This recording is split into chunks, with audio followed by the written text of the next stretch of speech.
I'm Jimmy Myers, head trainer with Tampa Bay Athletics, and I'm here today with InsideBaseball.com to go over something very important, something a lot of us neglect. This is our post-game stretching routine.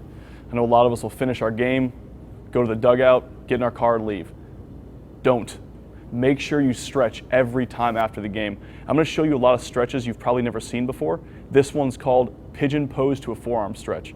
We're first going to go over the pigeon pose and what that is, and I'll show you a little added bonus of stretching out your forearms at the end, which is crucial as ball players because as we throw, when that forearm gets tight, if it gets too tight, it's going to affect a lot of things. It can cause some bicep tendonitis, can start hurting our elbows. There's a lot of problems that can come. So to start off with first, our pigeon pose. We're going to start off in a plank position. We're starting off in this position solely for the fact so we can get our leg through in the proper position. So start off in your plank position. Our hands are located directly under our shoulders in a plank. Never changes, it's always the same.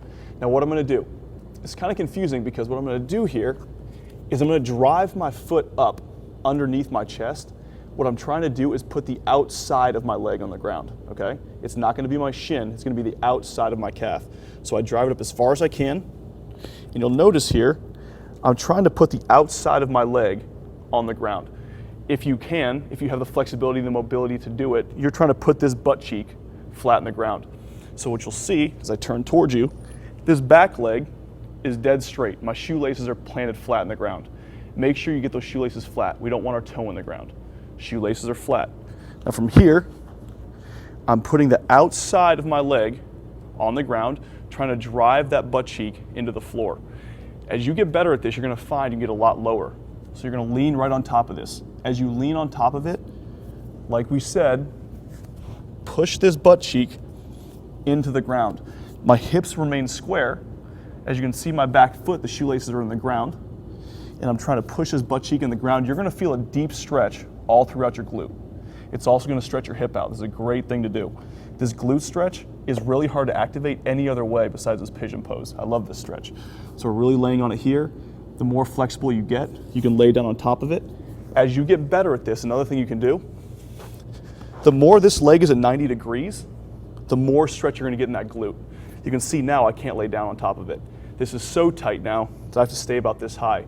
When you get really good at this, you'll be able to keep this 90-degree angle and lay right down on top of it. So where the forearm stretch part comes in, as we get into this position and our butt cheek is on the ground, slowly take your fingers, place them back, and go ahead and lean. So I'm leaning on those forearms, pushing my hands through the ground. If I want more of a stretch, just walk my fingers up a little bit, do it very slowly. And I'm still maintaining that position where I'm pushing my butt in the ground. I'm getting a forearm stretch at the same time. It's a lot of bang for your buck right here. Hold this for about 30 seconds each side. Make sure you do it on both sides. If you want, you can even do them separately. So you can go ahead and hold that pigeon pose for 30 seconds. Keep holding it the last 30 seconds, add the forearms in. Get a full minute of stretching there. Remember, switch sides when you're done. Same thing, now left foot, the shoelaces are flat on the ground, right butt cheeks on the ground, getting that good forearm stretch. And once again, if we want to get more of that stretch in our glute, go ahead and lay down on top of it. This is our pigeon pose to a forearm stretch. Get this in after every game. It'll be really great for you, build a ton of flexibility, as will help you out.